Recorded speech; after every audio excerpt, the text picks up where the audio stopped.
ஊறுகாய் தொக்கு பண்ண போகிறேன். இந்த ஒரு மாங்காய் எடுத்து நல்லா தோலை சீவி கழுவி தொடச்சி வச்சுருக்கேன். இதை நல்லா துருவலில் துருவிட்டு வந்துடுறேன். நான் மாங்காய் தொக்கு ஊறுகாய் பண்ணுறதுக்கு கடாயை அடுப்பில் வச்சுருக்கேன். நம்ம நல்லெண்ணெய் சேர்த்துருவோம். அதில் 50 நல்லெண்ணெய்க்கு மேலே தான் சேர்த்துருக்கேன். இந்த மாங்காயை நம்ம சேர்த்து விட்ருவோம்.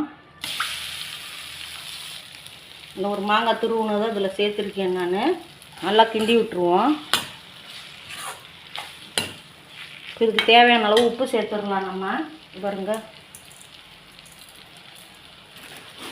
உப்பு மாங்காயும் நல்லா வதங்கட்டும். அளவுக்கு வதங்கினது போதும், நம்ம இறக்கி வச்சிடலாம்.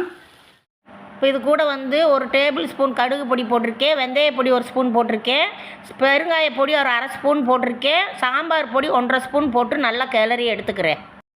ஊறுகாய் தொக்கு பண்ணி வச்சுருக்கேன். நான் இது கொஞ்சம் நல்லா ஆறட்டும். மாங்காய் தொக்கு ஊறுகாய் போட்டிருக்கேன் சீவிட்டு. இது நேற்று போட்டது, இன்றைக்கி ஃபுல்லாக நேற்றுலேருந்து இன்னும் முடிய ஊறி இருக்குது.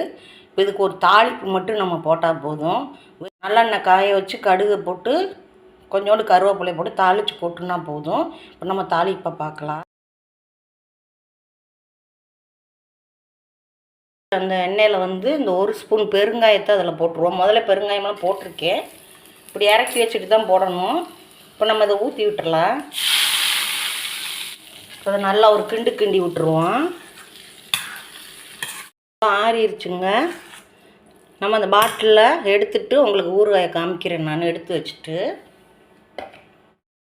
பாருங்க, பாட்டிலில் எடுத்து வச்சுட்டு நான் ஊறுகாயை எண்ணெய் நல்லா மிதக்க எண்ணெய் கொஞ்சம் மேலே மிதக்கணும். அப்போ தான் ஊறுகாய் நல்லாயிருக்கும். மாங்காய் சீசன் கிடைக்கிற நேரம் இப்படி போட்டு வச்சுக்கோங்க. சூப்பராக இருக்கும். தயிர் சாதத்துக்கெல்லாம் சூப்பராக இருக்கும். இந்த மாதிரி தொக்கு, மாங்காய் சீவி தொக்கு போடுறது நீங்களும் இதேமாரி செஞ்சு பாருங்கள். ஷீலு கிச்சனுக்கு லைக் பண்ணுங்கள், ஷேர் பண்ணுங்கள், சப்போர்ட் பண்ணுங்கள். நன்றி.